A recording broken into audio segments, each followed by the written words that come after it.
Ladies and gentlemen, welcome. Good evening. Back to another episode of Trudge Report. This is a recovery-based podcast, but don't worry.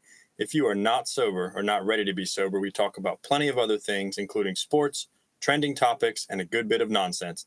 My name is Sean, and I am your host. I am joined by my good friends and fellow Trudgers, Bill, Corey, and Greg. You can check out new episodes of Trudge Report every Tuesday. Listen on Apple, Spotify, or wherever you get your podcasts. Later every week, you can watch our episodes on YouTube and Facebook, but please be sure to download on your listening platforms. Remember to like and subscribe on all social media outlets with the handle @TrudgeReportPod. We are brought to you, as always, by our wonderful producer, Stella Mix Podcast Management, and the wonderful Janine Stella. We are here on a little bit of a new day. We're recording this on Thursday at approximately 5:40 p.m. We have some Bill's a concert going full this summer, so we have a few different scheduling conflicts, and Saturday some of us weren't available. We're not sure what Corey's up to. We never quite are. But we're happy to be here. Good evening, Don't worry everyone. about it. How's everybody doing? Greg, let's start with you. How are you tonight? Just quick hello. Hello. I'm happy to be here, man. It's a beautiful day in Cleveland, Ohio. It's about 85 degrees, and I'm bricked up and ready to go. Wonderful. It's very rainy here. Has been for the last few days. Bill, how are you, sir? Welcome back. You are correct, Sean. It is rainy. We had a tornado here yesterday, but that is not holding me back. I've gone to new plateaus in my life. Honestly, one of the best weeks of my life. I was at the Kid Rock the Country tour over the weekend, 2-day massive event. Best show I've ever been to. Was front row from my boy for Ball with the Ball. That's all I can ask for. I cried. I'm not going to lie. I cried. I didn't do that at any other shows this summer, but I did it this one. Fantastic show. The people were great. The culture was great. And then I come home Monday, and then I go deep sea fishing with my son. We catch 4 sailfish. Pittsburgh boy, I made an oath a long time ago never to get on a boat out in the water. I broke my rules. I did it. I broke the fear. I got over the fear. 4 sailfish, a mahi or dolphin, as these locals call it, a bonita tuna. So it was nice. a lot of fun, man. That's good. Finally understand fishing. Next up, I might even try to understand golf, Sean. So yeah, fantastic week, man. Just never know Awesome. with me. Good stuff. Corey, Minnesota. What are you doing? I'm in Minnesota still, and I'll be here for a few weeks. How's it going up there? It's, you know what, Sean? To quote wrestling legend CM Punk, I'm not here to make friends. I'm here to make money. Okay. Well, So- that's Business. That's what I'm friends are doing. hard to come by for you, anyways. So that fits. It is actually astounding that you guys have known me so long, or kept me around so long, I should say. Like how he said known and not like have been friends with someone, just known. Yeah, I mean, it's debatable some weeks, but I will say All's that wood paneled wall behind you reminds me of a basement where I first took my first hit of salvia when I was a teenager and went to another dimension. So that's what it's reminding me of today. I So didn't know where you were going with the basement there for a minute. well, you know, Reminds me of a serial killer. a lot of download things have been done in rooms like that. I'll tell you. And for our new Netflix documentary, Right. Greg's basement. it is a nice basement. I'm happy. We don't have those in Florida, so enjoy it while it lasts. Well, I know someone who's got a bunker ready for the end of the world, but which we're all invited, by the way. If that comes, we can go. I don't know who that is. Dick. Thank God. No, it's not any of you, but we know the person. No, I'm invited though. That's good. Oh yeah, all of us are invited. Yeah, if the end of the world comes, End you of the guys world comes. are more than welcome. Is it that big of a I'm not bunker? asking. It's a pretty big bunker. Yeah, Holy Yeah. crap. Is it JFK's bunker? it's not JFK's bunker. Okay. So we're gonna keep it loose, foot loose and fancy free tonight. We're gonna pretty much just kind of do an extended around the horn, talk about whatever we got going on. I got some sports stuff I can go on, and just whatever we want to do, and then we're gonna jump right into a Father's Day / recovery portion of this. Shout out to all the dads, would-be dads, stepdads, boyfriends that are acting as dads, all of you. Kings. We mean it sincerely. Shout out. Yeah. Don't Happy do that. Father's Corey. Day, Kings. Am I right, Greg? I can't do that. You're right. Don't you use that word sometimes? I can't do that. No. I live it. Are you referring to kings as in like the ladies refer themselves to queens? Yes. I think it was a Latin You're right. king. You're right, reference. queen. Well, Greg is. A I don't Latin like king. it that way. I That don't like it that way. That right there is the crown. That's right all there. that matters. That's all that matters. That's all that matters.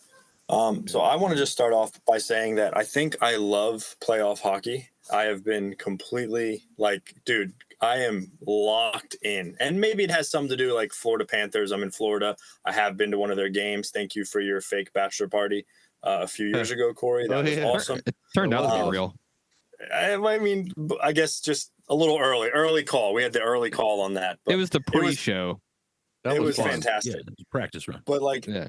NHL playoff hockey it's fascinating. And when they start pulling goalies and have like 6-on-4s and 4-on-3s, like it really like it's just phenomenal. It's Am I really hearing good. this right, I've been Corey? locked in. Dude, I've been locked in, dude. I'm more bricked up than everything that Greg has said in the past 5 weeks. Well, I mean, I'm not ready to denounce golf or any of my other sports, but I truly love, like, it's just one more playoff sport that I can get locked into for like 3 months, apparently, because that's how long it's been on. Got the infinite Tetris brick going on. That's pretty impressive. I will say we need Edmonton to win a game just to keep the series interesting. Otherwise, it's over because the NBA playoffs is pretty much officially over now, which kind of stinks. Indeed. We need Edmonton to win one game. That way it comes back to Florida and Florida can win it at home. I'm rooting for Edmonton to win 4 more games, actually. So they got 2 at home here. I'm a Penguins fan, so Florida's kind of, they're in the Florida same a rival? They're in the same conference. You know what I mean? So I know you're a Flyers guy, but I'm a Flyers guy, but I do like. I mean, it's just one of those things where they're just so good, and they've been good for a few years now. And last year they lost in the finals. I think they're doing it this time, so that'll be cool. But I just think Connor McDavid is such an incredible player, and it's just like Luka. Like, I just want to see these guys win one, but sometimes you got to get to one and lose one to understand like that next level. Yeah, they're kind of shutting me. They're kind of shutting Connor McDavid down too, and whatever the other guy's name is, that's really good on Edmonton. Like Florida is. They're good, man. Like they play such good defense. They're so fundamentally sound, and I've been really getting into it, like looking stuff up and like. Cool. That's awesome. I didn't even know what like icing like was. I mean, I knew what it was. I know what happens, but I was like wondering why it's an actual penalty. I was looking all kinds of stuff up. I'm in it, guys. It's a stoppage. It's a stoppage. Right. That's amazing. Yeah. But that's to prevent cherry picking. But, I see a lot of comparisons actually in both of these conference finals, or NBA finals and NHL finals, excuse me. You got a team that has a superstar and maybe one other auxiliary piece, and then kind of not a real team versus the Panthers and the Celtics. I mean, they're both just real teams, through and through. Florida looks really good. Boston looks incredible. I mean, I think they're on a dynasty forefront here. How about you guys? Oh, give me a break. I wouldn't. I hate them, Sean. I'll give you this year, Boston. Fine, but we're not going any further than that. Listen, the Mavs are not playing defense. It's insane to me. Like if you watch the breakdown of some of these plays, they're just letting guys walk to the hoop. It's really insane.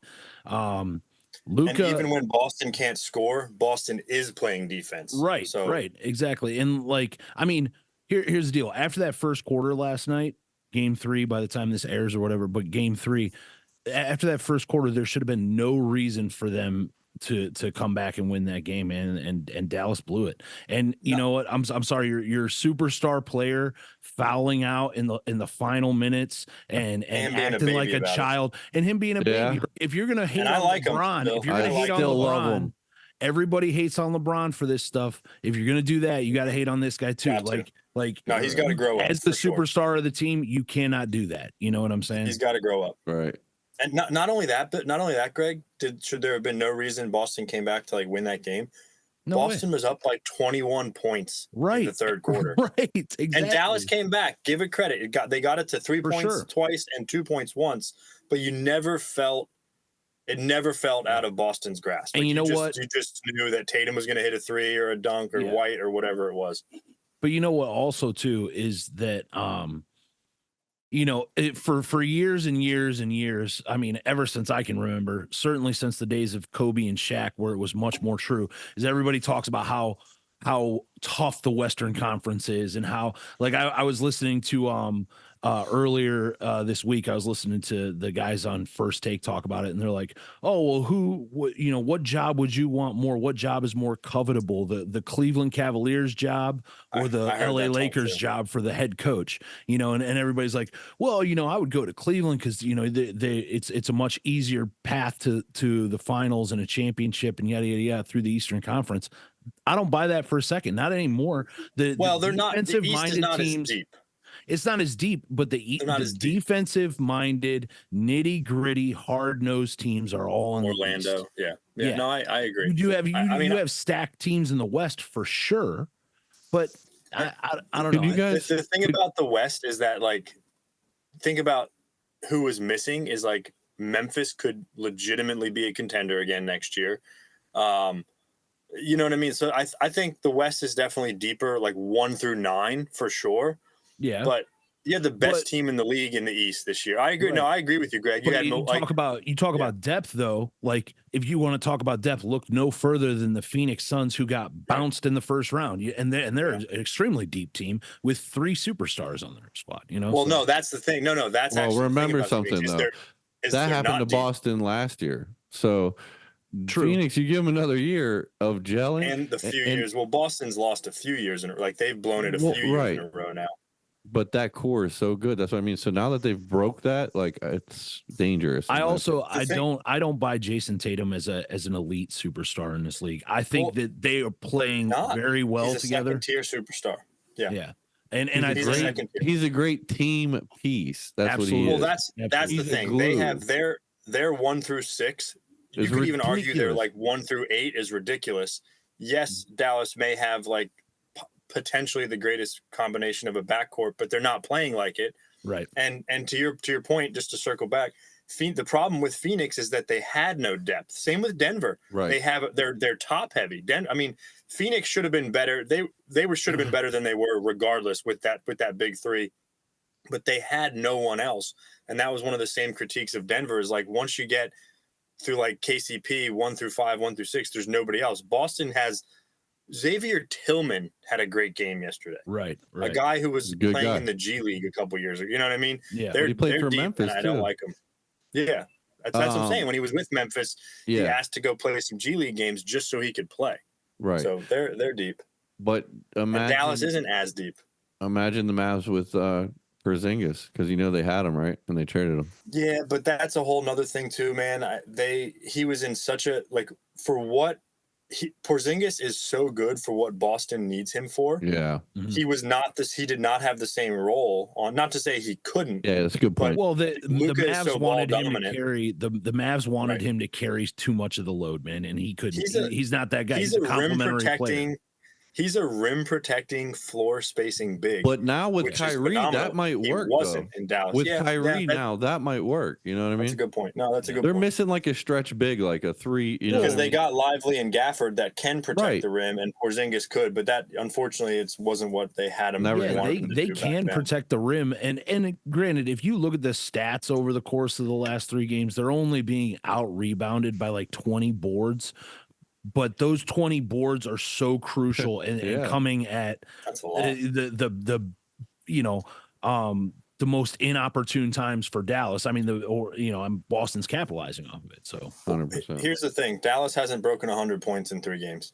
Right. That's it, right there. Yeah. Like, Boston, say what you want about their top heavy. I don't like Tatum either. Their defense is so effing good, and when you got 4 guys putting up 22 points. Taking 49 3-pointers last night. It's unbelievable. Al Horford looks good.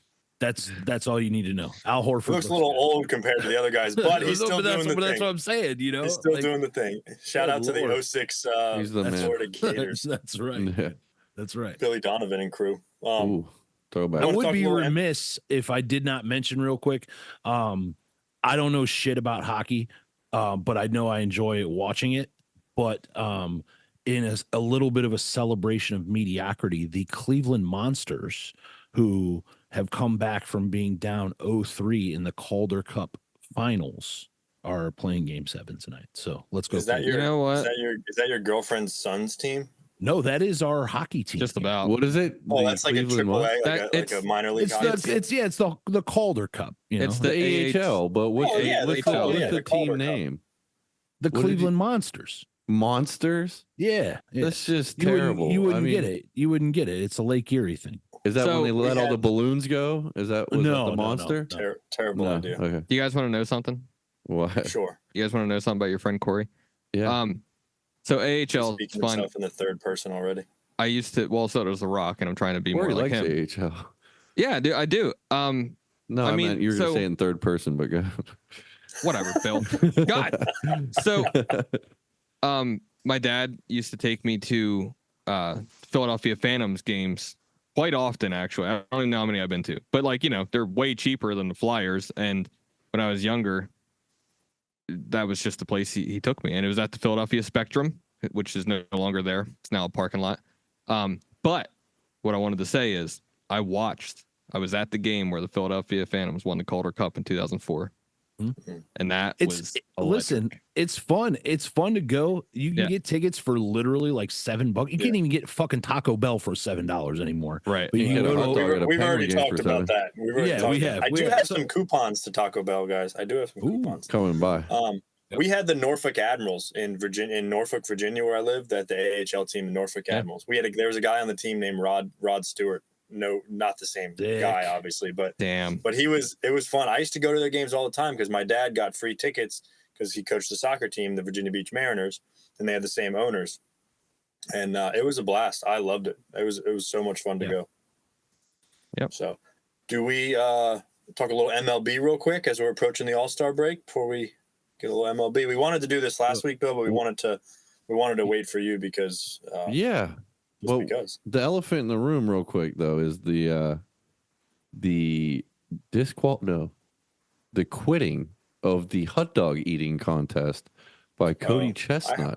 I heard that. What do you fellas think of that? Joey, whatever his name is, Chestnut. I know his last name. Well, he got booted, didn't he? He got booted because right? he wants to eat vegan dogs. Not only does he signed like a sponsorship deal with a vegan hot dog company. So first of all, I want to get all your takes on the vegan disqualification. But second of all, I looked yesterday and they now have a Netflix Kobayashi versus Joey Chestnut on Netflix in like a month. So now they're going to have their own exclusive Netflix hot dog eating contest. Listen, Kobayashi's about time. The grandfather of hot dog eating versus the American Wonder. Joey Bag of Donuts. Corey, are you pumped? I'm pumped. I can't stand when they put it in the water. It's so disgusting. I can't even watch it. Hot dogs? That's gross. It is pretty gross, bro. It's not even the dog. They don't dip. It's not for the dog. It's for the bun, so they can just kind of slurp the bun down. Groundbreaking addition to the competition. I mean, I like to keep track of who wins, but I can't watch it. Take it away. It's so funny, dude. Take it away. All right, 78 dogs this year by Joey Chestnut. I almost called him Cody again. So what do you guys think of the disqualification for the vegan thing? So was he disqualified or he stepped down and didn't want to? Nathan's goes, we are not letting you eat vegan hot dogs. We do beef. Well, no. So I one of the guys brought it up on Tuesday. We went to Flanagan's after our recovery group. And so it's not that he's just banned or they can't eat vegan hot dogs, but I guess he had some type of sponsorship deal with Nathan's. Like he was part of their crew. And then so that's a little more of what it was too. I don't even know if he was trying to eat vegan hot dogs instead of real hot dogs during the contest, but it came down to you want to go. Yeah. Like I don't know the legal term for it, but some type of sponsorship conflict. So he was banned. Right. Yeah. Oh, yeah, he was banned. Yeah, they won't let him compete. But that's kind of why, because he signed to some. So kind here's of deal the thing: is if he was going to compete and eat the regular Nathan's hot dogs, I don't see what the disqualification is about. Now, if he was trying to eat vegan hot dogs, it's a different story. It's got to be a level playing field across the board, you know. Right. I don't vegan know why could be easier to eat. I think everyone that participates, from what I think I understand, I haven't dug deep into this, so forgive me, guys. Been watching hockey. Everyone who competes signs something with Nathan's, not non-discriminate, but basically the one that like a non-compete. Yeah, they're now something illegal. Like they're illegal. Yeah, they called it something else, but essentially that's the vibe I got. And I could be not fully understanding that, all the way, but I think that's the gist of it. It makes me wonder, do they do like a quality assurance audit on the hot dogs that everyone's eating the same dog? Or I wonder how that goes. We need to find that out. Well, I don't think each individual contestant brings their own hot dogs, Bill. No, but so Nathan audits their dogs to make I want to sure see the metrics on the dog audit is what I want. Yeah, one of the Nathan's workers ratings is. One of the Nathan's workers is just like replacing them backstage with like giving them hollow hot dogs. Which dude is Brady? Yeah, like Tom Brady. Which one of them's in charge of testing the girth of each dog? Yeah, that's what I want to know. The good girth on that dog there. That's a woman. Okay. I'm just kidding. Oh, damn. Yeah. So my prediction, boys, Joey Chestnut takes hot dog eating to the next level on Netflix, and this place is screwed that just DQ'd him. Streaming my world. Prediction. Yeah. Let's see if it comes true. So anyway, do you want to go to baseball real quick? I just got to say one thing, and I'll turn it over. I don't have anything else to say. Is the Braves stink and the Phillies rule right now? There you go, Corey. Well, it's true. Sean, they're to their. They lost everybody on the team. I mean, that matters. We stink right now. You're bad for sure. And the Phillies are unstoppable, and I can't stand it. Me neither. Freaking, and the Pirates are looking good. Paul Skeens, rookie of the year. Yeah. Cy Young this year. I mean, he looks unbelievable. Have you guys seen him pitch? Yeah. Yes. Yeah, he does look good. He does look good. His girlfriend, Olivia Dunn's all at the games. He's a superstar. Pittsburgh needed a superstar. They got a superstar. He does look good. Which Guardians are still holding in first place? Yep. In their division. Yep. Mm-hmm. Third in the AL. Nice. Didn't one of your pitchers blast one of the Cincinnati Reds the other day, dude? Yeah. I saw that replay. We did. He blasted him, dude, in the helmet, and the dude was like shook. Yeah. And then they were looking at his helmet at first base. Oh, he threw it at him, you mean? Well, it was a real bad rogue pitch. It was a bad pitch. Cracked off this dude's helmet. Rogue pitch, yeah. In baseball, like you get into the batter's box the wrong way, they're hitting you, dude. They don't play around. Yeah. Like, there's all Speaking sorts of of the rules. Reds, Ellie De La Cruz is the fucking man. Like he is so much fun to watch. Yeah, he won me a fantasy. He does strike out a lot. He does strike out a lot, but he is so fast. He just steals bases all the time. Like he's fun to watch, man. He's extremely fun to watch. He runs the bags fast as anybody, throws the ball as hard as anybody, hits the ball as hard. He strikes out a little too much. No, but he's fun to watch. Got to clean that up. But on the note of Pirates pitchers, guys, I do have to note this. This is in my notes today. 54 years ago today, Pirates pitcher Doc Ellis threw a no-hitter while being high on acid. Yes. I mean, that is, I don't know if that's ever going to be repeated. No. This man, you watch the interview. There's a great documentary about that. Yeah, it's phenomenal. That was 54 years ago. That's legendary. Shout out to you, Doc Ellis. That's legendary. Corey, a no-no or a no-hitter is also what girls told you for many years when you tried to make a move on them. I wish that was true, Sean. That was a real stud response. I like it. That was good. I gotta give you credit for that. It's hard being me, man.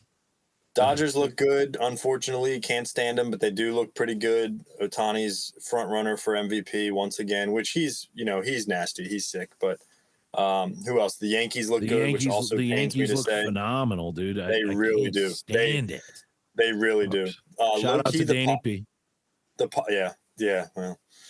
Well, low key, the Padres are better than they have been. They're not like great, but they got rid of all that talent and they're playing better than they have projected for the last couple of years, which is very interesting. They got rid of all that star power. But Baltimore looks great. Baltimore looks great. Orioles, yeah. Shout out to Kyle Humphreys. Yeah, they do too, and the whole Humphreys, the whole clan. Yeah, I root for Baltimore just for him because he's such a nice guy. We have a family group thread, and it fires off anytime the Orioles are playing. So it's funny because when the Ravens are playing, it's very quiet, the family group thread, because there's all this like tension. When the Orioles are playing, it's like they're firing it off. So you should let me in that thread when the Steelers beat the Ravens this year, just for 10 minutes. The Astros, though, in the Rays, terrible this year, and they've spent a lot of money. So stinking it up. The only thing with the Astros is their division's really crappy right now. So they're only like 3 or 4 games back from the top spot in their division, or maybe they're more 8.5 out. But they're 8.5 out of first. But they probably are in some sort of wild card contention. Maybe like a couple games. Just in a weird, just because it's weird. It's still the Pirates are in last in their division, and they're only like 2 games out of the wild card. So really, it's still anybody's. The trade deadline's coming up, should be very interesting. Philly's trying to get Lou Robb, I heard, and that will piss me off really bad.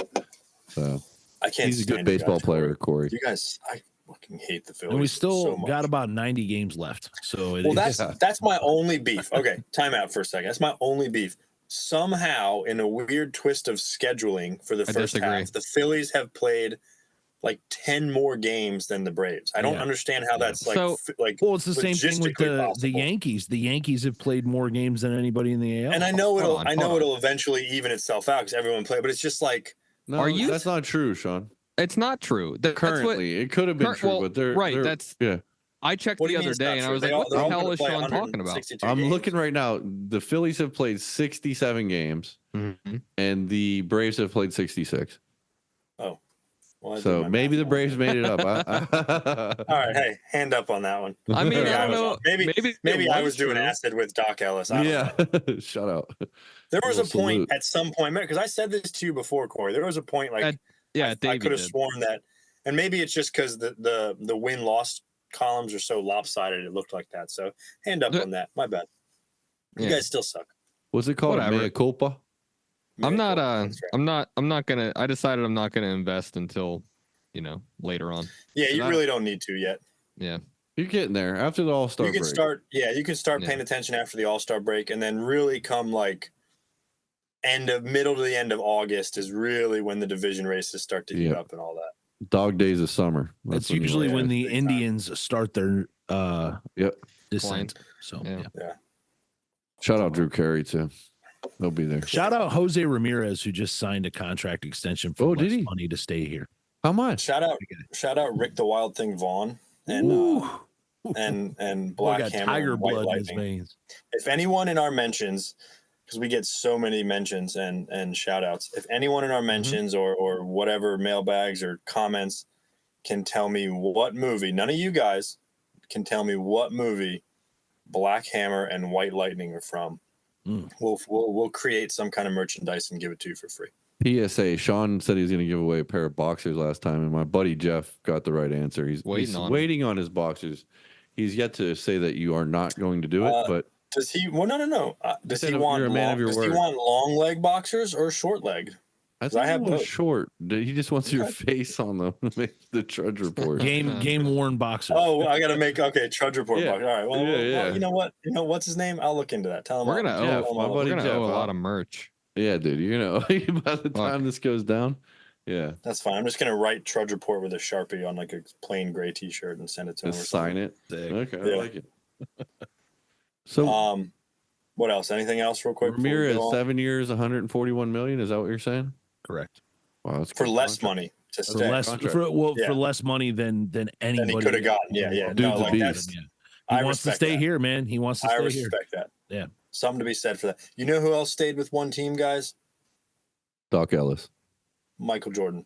Jordan. So no, he didn't. He played for the Wizards. You're wrong. No. Good point. Good point. But he wasn't really playing. He wasn't really playing one of those games when he played Bryant. He wasn't really Kobe playing. Bryant. Shout out, cousin Hank took me to the Wizard. One of Michael Jordan's last games for the Wizards, and boy, Washington D.C. is a shithole.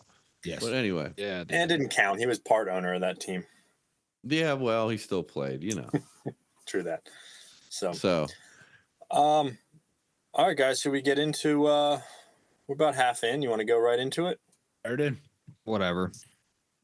Let's do it, Sean. Happy Father's Day once again, coming up this Sunday, the 16th.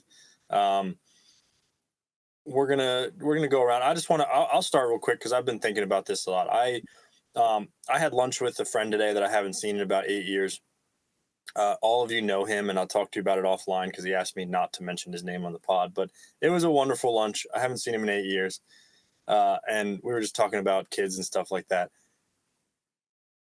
I don't really need anything. I don't ever expect anything big for Father's Day. I get a little card. The girls draw pictures and all that. I just really just want to play golf, have a nice dinner somewhere. But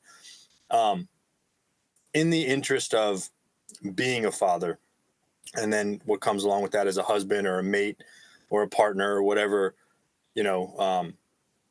being a man, but not like what the movies depicted as, but actually being a true man and taking care of my family and responsibilities and just kind of that living amends, that living restitution to family and friends and to society as a whole, that I know that the four of us really do, all kidding aside, we joke around, we poke fun at things, and we all have our own ideas and we're all flawed, but I can say for certainty that the four of us truly try to be good human beings, good men of our societies, of our communities, of our homes, of our workplaces, all that stuff.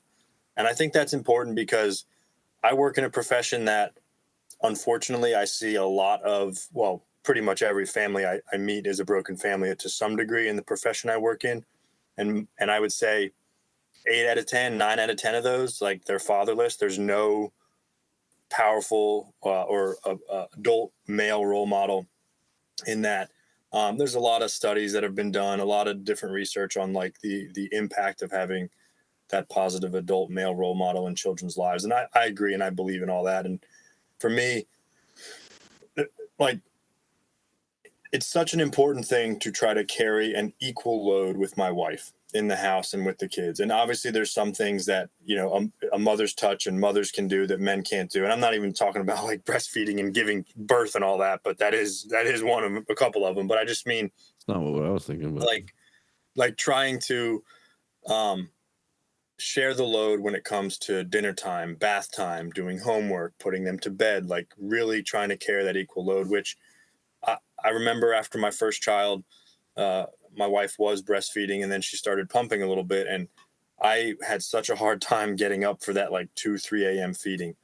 And I would just pretend I was sleeping when I heard the baby crying and all that. And then one day she let me have it. Catherine let me have it. She was like, yo, I need help, and she said it in a little bit different way, but she's like, I need help. I need your help with that. I'm tired.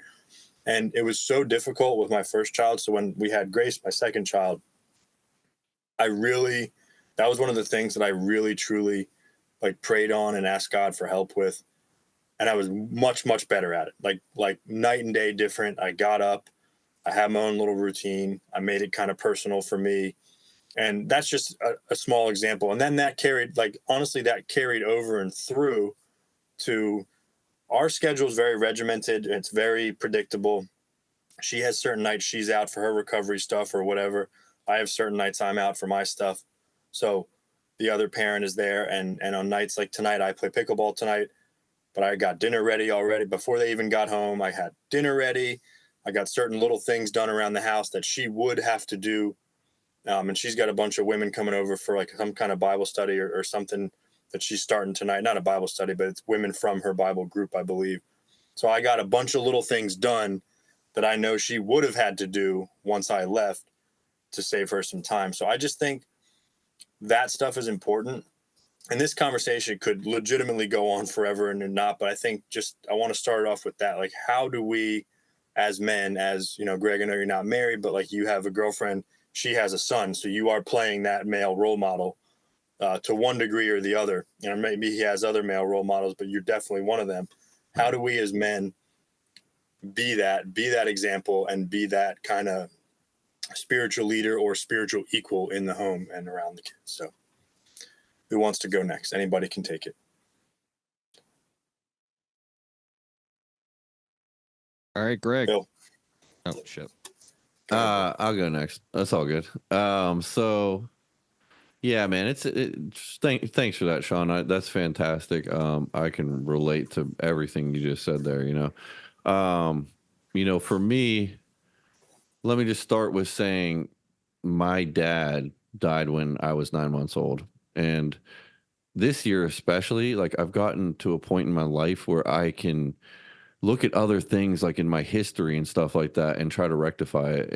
And this year, it just kind of like I'm not mad, you know what I mean, about it. I was mad about it for a long time because I have a box full of old pictures and stuff, and I see these pictures of this guy, and it's like this guy that had the same problem as me, and he couldn't beat it, you know what I mean?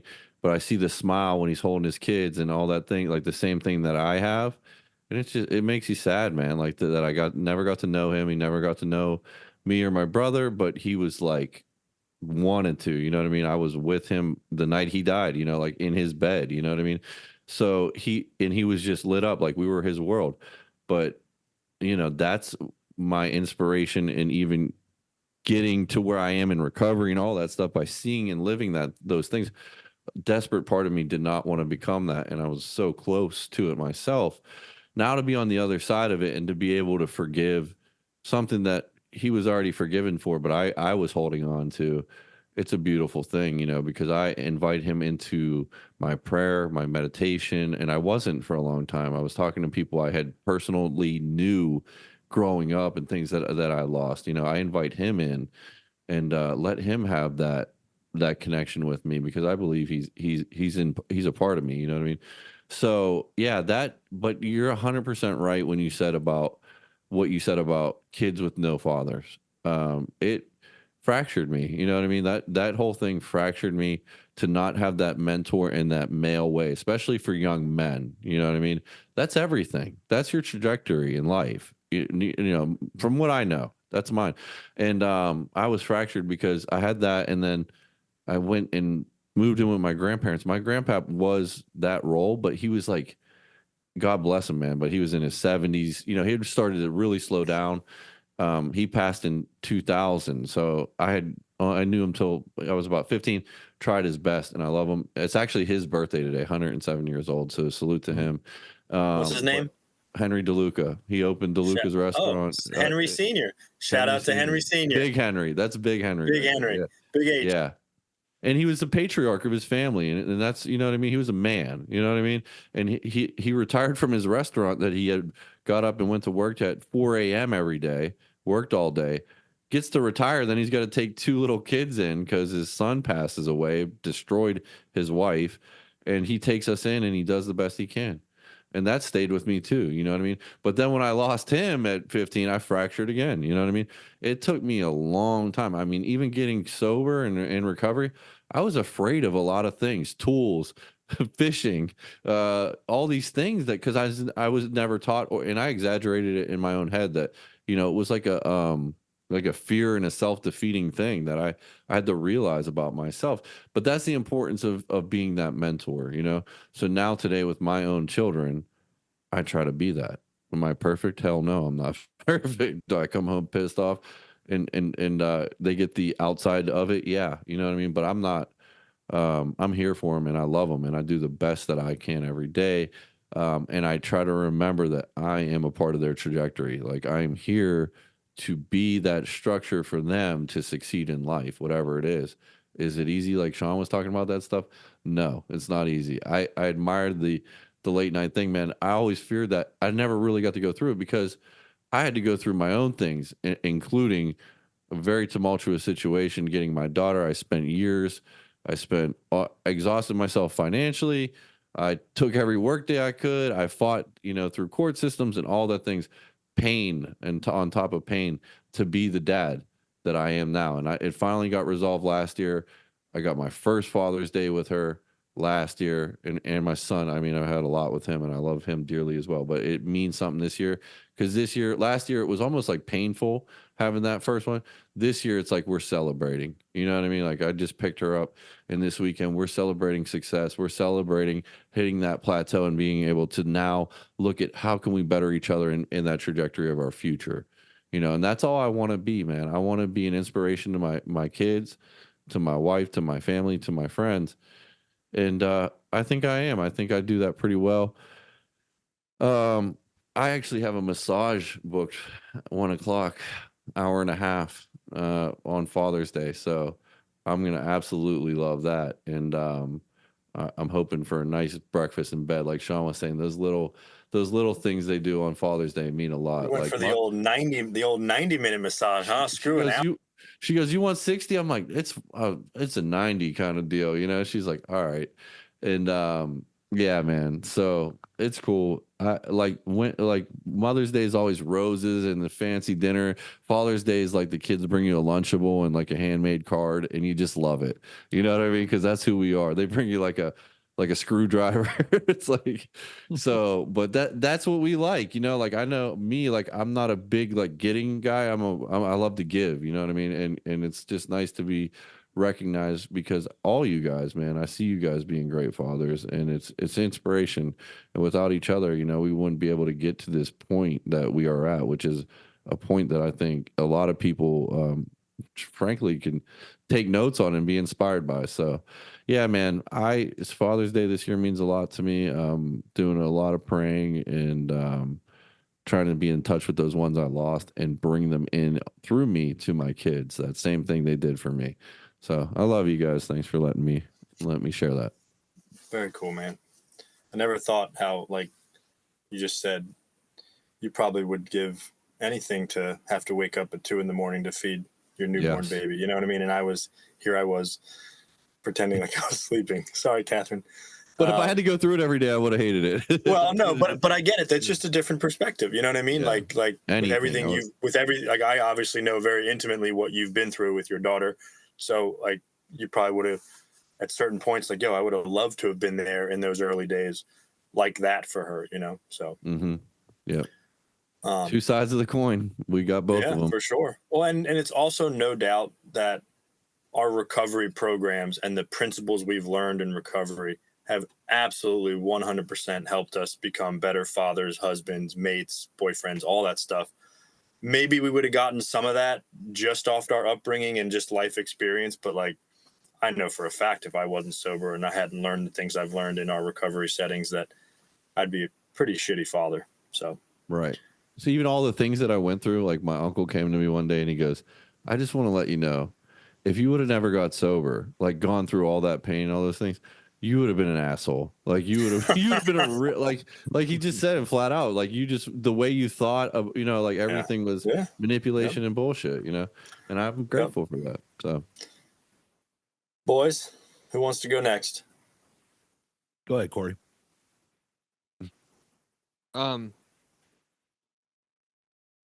Man, well, good stuff from you guys first off. And God, honestly, like some of the stuff that you guys already talked about, like almost chokes me up a little bit. And thinking about like my father, who I want to give a shout out to, avid listener of Trudge Report first off, but we love you, Keith. Shout out to him, You know. Shout out to my dad too, who has never listened to an episode and very likely never will. So, Sean Senior, we love you too. This message is in his universe now. We'll get to him one day. It will. Something you guys might not know about Keith is he lost his dad when he was a month old, so he never had his father. And something that always amazed me about that is like, I'm sure maybe like lots of long pauses because I'm trying to process it all. I truly feel, and I think this is the way it should be. I truly feel like I have the best father in the world, you know?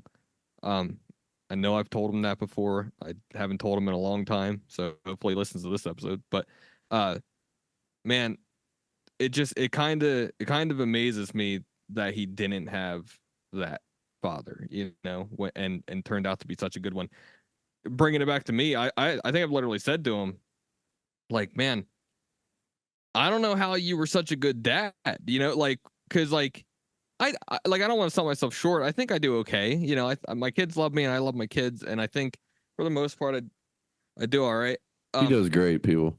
Yeah, but man, I just feel like I'm not even at 25% of what my dad was, and maybe that's just the way it's supposed to be, and I'm okay with it to a certain degree, and the other part of me wants to strive for it, but no doubt that, and something you said, Sean, I wanted to comment on, like how, like, sobriety certainly has had, a majority role in the fathers we can be,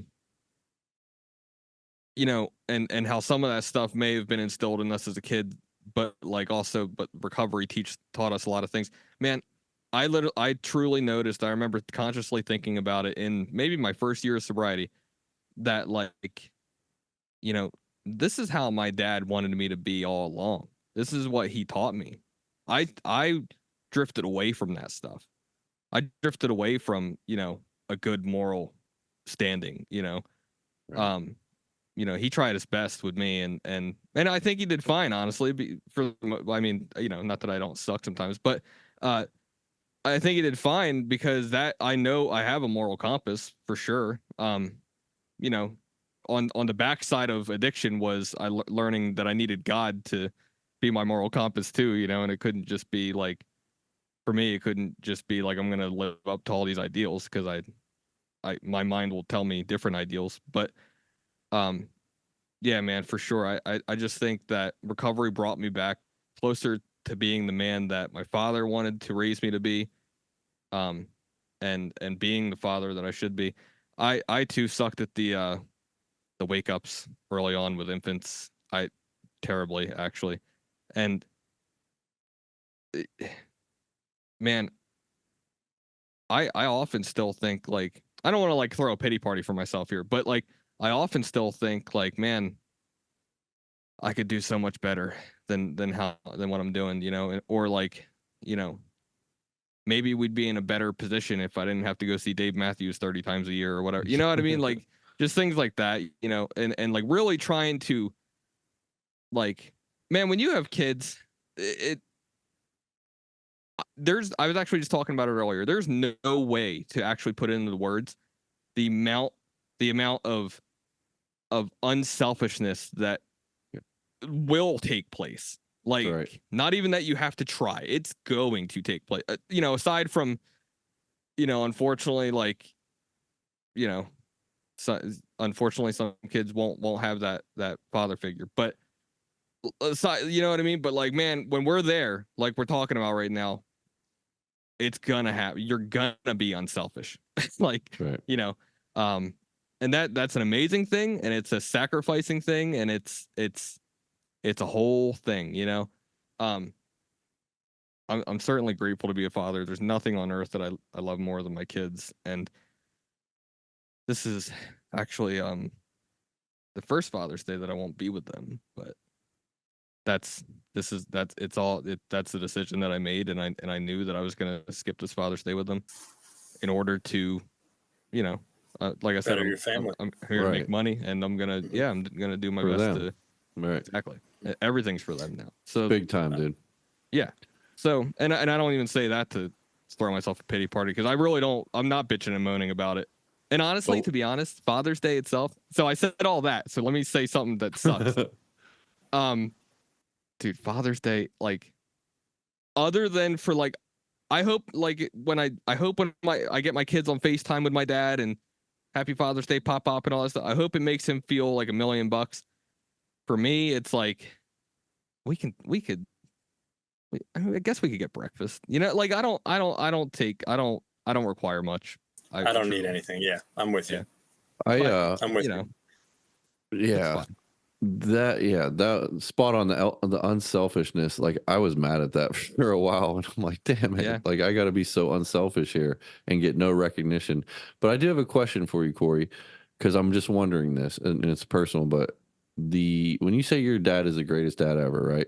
What traits and actions, like, do you think of? Because I can't really project that. I never, you know what I mean? Because I'm just wondering, like, what were the traits and actions because it's a beautiful thing to say, and I'm just wondering the inspiration behind it. And I could tell you honestly, like, he'll love it probably if he listens to it. But I don't know if the guy has ever lied to me. Like I truly don't. Maybe I don't even know. I can't think of one specific time that he's ever actually just lied to me. I can't think of any time he's like given me an empty promise. In fact, he prides himself on not doing empty promises. To the point where I feel guilty when I'm like, Lucy, if you go clean your room, I'll give you a chocolate chip cookie, even though it's like 7:30 at night, and I'm really not intending on giving her that cookie because I want her in bed. I just want the room clean. She gets it normally, but like I'm not intending to, you know what I mean? So I feel guilty. I can almost feel like my dad while he's eating the DiGiorno pizza. Yeah. But he's always just been a guy of like a really good moral standing, I think. Like just he does a lot of stuff for the Masonic Lodge and the Shriners and stuff, but that's not even really, I think he just carries himself well. He's always had like a very good, I guess it's my opinion, but a very good like understanding of how someone should just be in life, you know? And like a trajectory. He has like inspiration. Yeah. It's an example. It's truly a living example of what a man, quote unquote, should be like, and a father. Yeah. So it's not like specific action. It's an actual it's an inspiration to your you see it as an inspiration, right? Yeah. Your dad seems very thoughtful to me. Like he doesn't say much. Like he's very directed. Like when he says something, it's for a reason and a purpose, which I think is a great quality. And he has like that aura about him. You know what I mean? Like whenever I saw him and stuff, and he was talking, he draws you in. He just draws you in. Yeah. He will not go out of his way to be wrong. That's for sure. And I will say, and I'll end with this, but I do have to mention it just so I don't feel bad about it later. I also did have a stepfather for a few years, from like the ages of 4 to 13 officially, and we kept in contact for a long time. And I'll just mention him too, because he was, even my dad would say like he was a good man.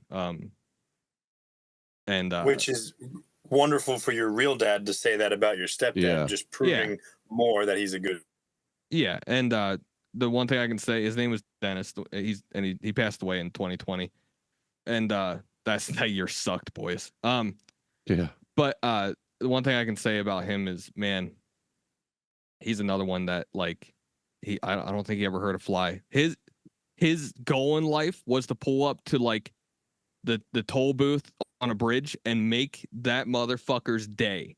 That toll booth operator, he was gonna make them smile from ear to ear, and then he was gonna go on about it. He love life. Awesome. I aspire to that wholeheartedly, Right. So that's all I got. Shout out. You got a long way to go on that, bro. I got a long way to go, dude. Yeah, man, we'll see. On that note, real quick, Sean, a shout out to, and you guys probably relate to this, my wife's dad. Like, he's really stepped in with me and been a role model. He knows I don't have a dad, and he's kind of like come to me, hey, you want to do a project and this, and taught me a lot of stuff, even homeowner stuff. And he's just solid, man. Shout out to Harold. My wife's late father, who passed away a few years ago, shout out to Keith Humphreys. He was very, very much like Elena's dad and your dad, Corey. Very much that, like, he didn't say much without a purpose. He welcomed me right away. We had only been dating a few months, and I went up there for her oldest brother's wedding and played golf with him. He was I wish I could have had more years with him. Let me say that. I'll just say that. So one of my favorite photos that I see shared on Facebook is you kissing him on the cheek at your wedding. That's a good one. Yeah, he was a cool man. Wrote a book too, by the way. That's cool. Interesting. About his father, which was, or fatherhood in general, which was really cool. Wow. So Greg, I want you to finish this up here. And I know, Greg, you have a slightly different perspective on this because you do not have any biological children that you know of. Right. I am not a daddy, even though this shirt may suggest otherwise. Okay. Even though many women have called him daddy. That's right, baby. Well, no, happy early Father's Day to the three of you. I hope that your worn out boxers and your holy socks get replaced with nice, fresh new sets. I hope those more fortunate of you out there, get the Drakkar Noir box set from Walgreens. Throwback. Like I said, that's the more fortunate of you guys. It comes with the liquid stuff, and you just rub it all over yourself. Oh yeah, the deodorant. Yeah. Oh yeah.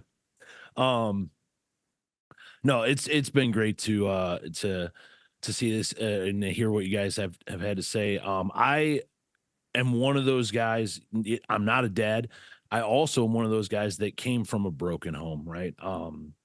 And in a different set of circumstances than Bill, like my dad, who has passed away now, but he passed away in 2019.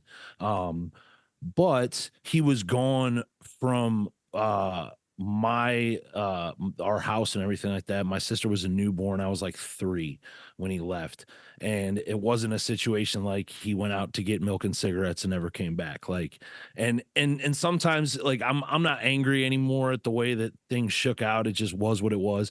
But sometimes I almost think like, man, maybe my life would have been a little bit easier had that happened, because what it actually happened, and again, if any of my siblings are watching this, they have different experiences with my dad than I did, right?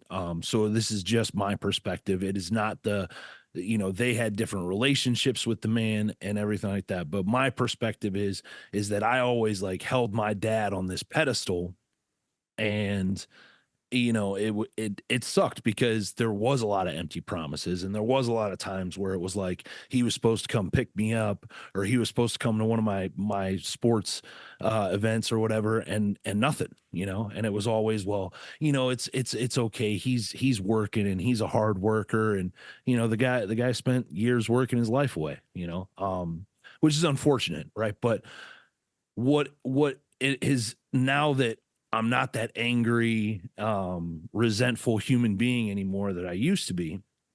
And certainly no longer like the woe is me and, oh, I never had a dad, and that's the reason I turned out the way I did. Like, no, man, like at some point we all have to kind of take ownership for our lives. Right. And so for me, the most important thing, and certainly like I got the 3 of you guys to look at, like 3 of the best dads that I know, and I see you guys in the way that you work in your children's lives.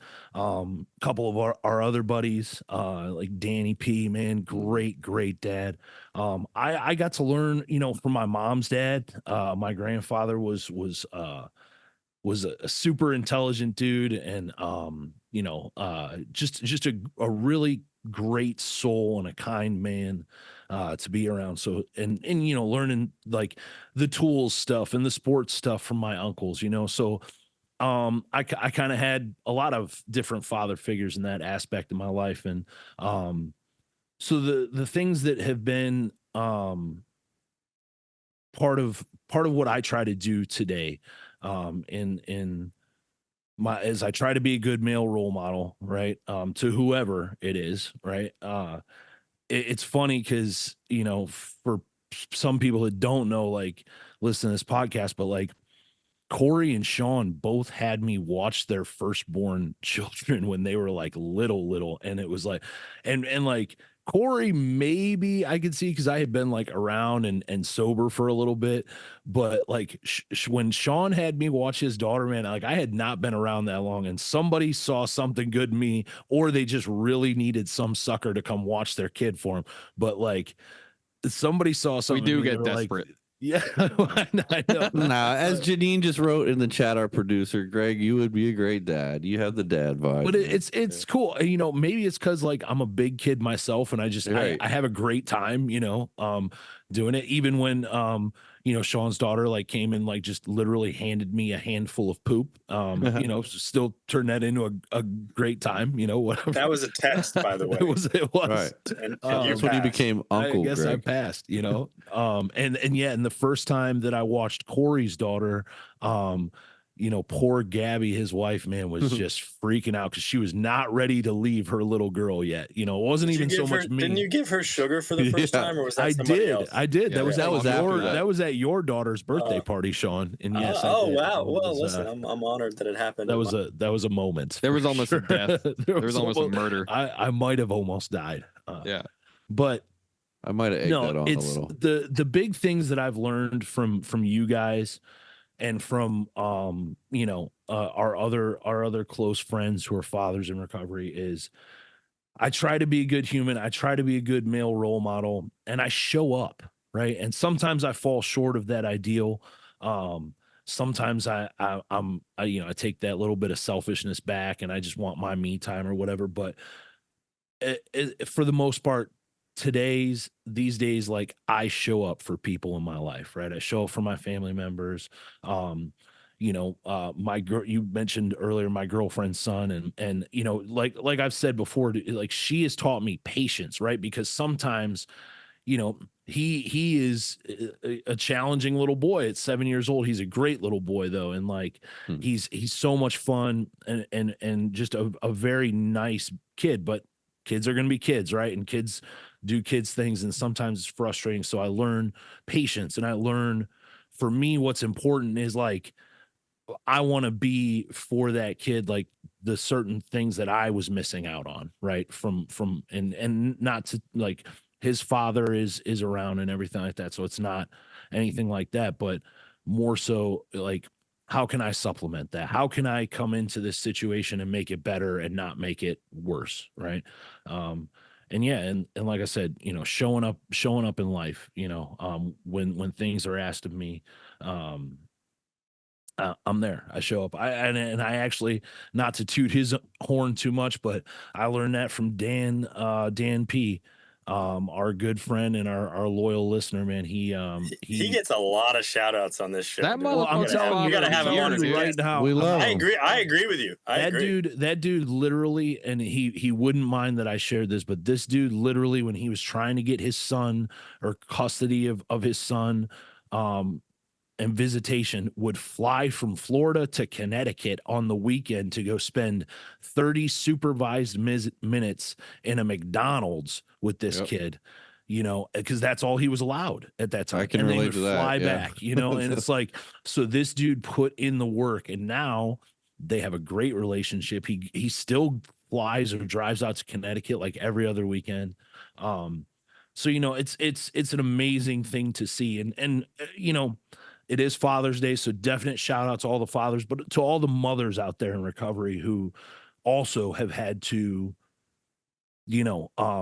for whatever reason, have your kids have been taken away. Kids are, with family, relatives, significant others, or exes, or whatever the case may be, and you've put in the work to get back in their lives and be a good parent. Like, my hat's off to you, because that's the good stuff, as they would say. So that's all I got.